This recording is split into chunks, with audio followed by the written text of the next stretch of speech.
গত 17 জানুয়ারি পাটুরিয়া ঘাটে ডুবে যায় ইউটিলিটি ফেরি রজনীগন্ধা। এই ঘটনায় ফেরির দ্বিতীয় ইঞ্জিন চালক হুমায়ুন কবিরের মৃত্যু হয়। ঘটনার পর 5 সদস্যের তদন্ত কমিটি গঠন করা হয়েছিল।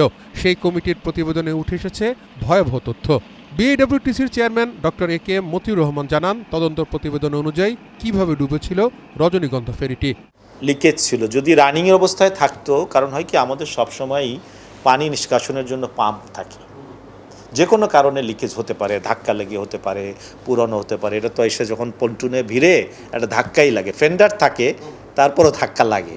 তো অনেক সময় এরকম আমরা যেটা আইডেন্টিফাই করতে পেরেছি যে একটি ছোট ধরনের ছিদ্র ছিল, যেহেতু এটি লোডেড ছিল এবং এটা যদি রানিংয়ে থাকতো তাহলে কিন্তু সমস্যাটা হতো না। তখন রানিংয়ে থাকলেও মেজারমেন্ট করে মেশিনে আমি দেখতে পাচ্ছি কতটুকু কি আছে। তো নোংর করা অবস্থা ছিল, ওই জায়গা থেকে কিছুটা পানি উপরে চলে আসছে। যখন চলে আসছে তখন এইটার মানে সেন্টার অফ গ্র্যাভিটিটা শিফট হয়ে গেছে। ট্রাক লোডেড ছিল, তো ট্রাকগুলো এক সাইডে চলে গেছে। এটা আমি রিপোর্টের যে ইয়াটা ছিল। তো যাই হোক, এটা হয়তো চলে যাওয়ার ক্ষেত্রে দুর্ঘটনাটা ঘটেছে। হ্যাঁ, ওই যে বললাম যে দায়িত্বে কিছুটা অবহেলা ছিল। তারা এক নম্বর হচ্ছে যে দ্রুত যদি ইনফর্ম করতে পারতো, আমার রেস্কিউ জাহাজ ছিল, টাগবোট ছিল, তাই না, যে কোনো একটা অ্যাকশনে যেতে পারতো। এটাই মেইন কারণ, এটা বলতে পারেন যে দায়িত্ব।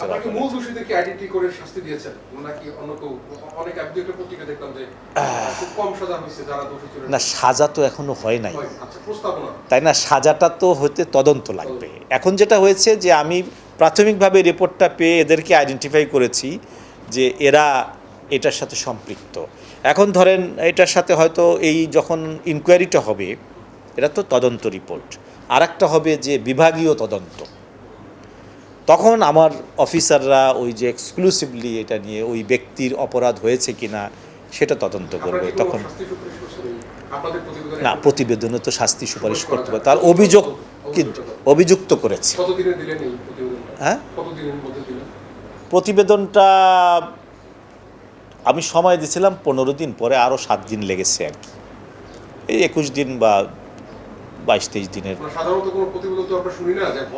না না না হয়ে আমরা মন্ত্রণালয়ে জমা দিয়েছি এবং আমার মনে হয় এটা পত্রপত্রিকাও এসছে।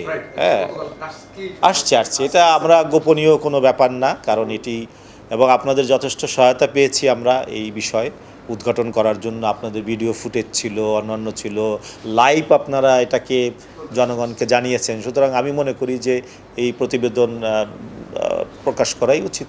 তিনি আরও জানান, ফেরিটির পরিচালনার দায়িত্বে থাকা কর্মচারীদের কর্তব্যে অবহেলার পাশাপাশি চরম গাফিলতি ও দায়িত্বহীনতা খুঁজে পেয়েছে তদন্ত কমিটি। যে কমিটি ছিল তাদের 3টা দায়িত্ব ছিল। একটা হচ্ছে যে দুর্ঘটনার কারণটা চিহ্নিত করা, কেন দুর্ঘটনা হয়েছে। সেকেন্ড ছিল যে দুর্ঘটনার জন্য দায়ী কারা।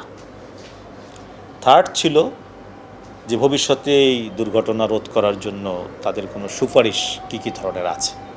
তো যাই হোক, তারা মোটামুটিভাবে দিয়েছে এবং যারা দুর্ঘটনার জন্য দায়ী তাদের দায়িত্ব অবহেলা ছিল এবং এই এক কথাই আমি বলবো যে তাদের যে দায়িত্ব পালন করার কথা ছিল সঠিকভাবে করেননি। এজন্য আমরা তাদের শাস্তিমূলক ব্যবস্থা প্রাথমিকভাবে তাদেরকে সাময়িকভাবে বরখাস্ত করেছি। একজনকে অস্থায়ী কর্মচারী ছিল, তাকে চাকরিচ্যুত করা হয়েছে, আর বাকি যিনি 5 জন ছিলেন তাদেরকে বিভাগীয় মামলা শুরু হয়েছে এবং সেটা যেটা আমাদের প্রবিধানে যে রকম শাস্তি এটার জন্য প্রযোজ্য সেটা অবশ্যই গ্রহণ করা হবে। যদি কারণের কথা বলেন, 1 নম্বর তো বললামই যে দায়িত্ব অবহেলা ছিল। যেমন মনে করেন একটি জাহাজ বা ভেসেল চলে যাওয়ার ডিপার্চারের আগে কিছু চেক করতে হয়, এটাকে বলি আমরা প্রি ডিপার্চার চেকলিস্ট। আমার কি বলে সিঁড়িটা ঠিকমতো তোলা হলো কি না, আমার সাউন্ডিং পাইপের ঠিক আছে কি না, আমার ইঞ্জিনের ভিতরে কোনো ওয়াটার আছে কি না, এরকম কিছু চেক আছে, ইঞ্জিনগুলো সঠিক আছে কি না। তো এই জায়গাতেও কিছু গাফিলতি ছিল। 2 নম্বর ছিল, আপনারা জানেন যে দুর্যোগপূর্ণ আবহাওয়া ছিল, কুয়াশা ছিল প্রচণ্ড, ভিশনটা কম ছিল, মানে দেখতে পারছিল না, তো দৃষ্টিসীমা কম ছিল। তো সেই জায়গায় সে নোঙ্গর করেছিল এবং এটা সবাই জানেন, আমার বলতে দ্বিধা নাই, তারা ঘুমিয়েছিল। ওই সময়টুকু তারা ঘুমিয়েছিল, যেটা আসলে ঘুমানোর কথা না। ঠিক আছে, এটা মানে সঠিক কথা বলা উচিত আমি মনে করি। যাই হোক, এটা ছিল। আর একটা ছিল যে কমিউনিকেশনটা ঠিকমতো করে নাই।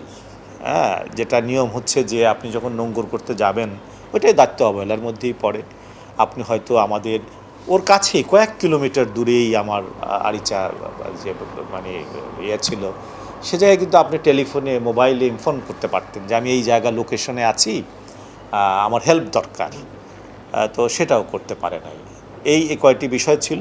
আমরা 2 শিফটে কাজ করে তো একটা হলো রাত 12টা পর্যন্ত একটা ছিল।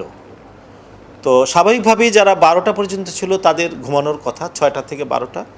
12টা থেকে যারা ছিল তারা নোঙ্গর করেছে, যেহেতু ও চিন্তা করছে আমি তো নোঙ্গর করেছি, তাহলে আমি এখন কি করব, আমার তো ড্রাইভিং নাই আর। কিন্তু নোঙ্গর করলেও তো সজাগ থাকতে পারত। আর ওখানে আরেকটা ইয়ে ছিল, ওখানে কিন্তু কোনো প্যাসেঞ্জার ছিল না, ওটা শুধু ট্রাকই ছিল। এ ঘটনার সঙ্গে সম্পৃক্তদের আইনে থাকা সর্বোচ্চ শাস্তি নিশ্চিত করার কথা জানালেন বিএডব্লিউটিসির কর্মকর্তারা। প্রাথমিকভাবে রিপোর্টটা পেয়ে এদেরকে আইডেন্টিফাই করেছি যে এরা এটার সাথে সম্পৃক্ত। তাওহিদ সৌরভ, এটিএন নিউজ, ঢাকা। ইনকোয়ারিটা হবে।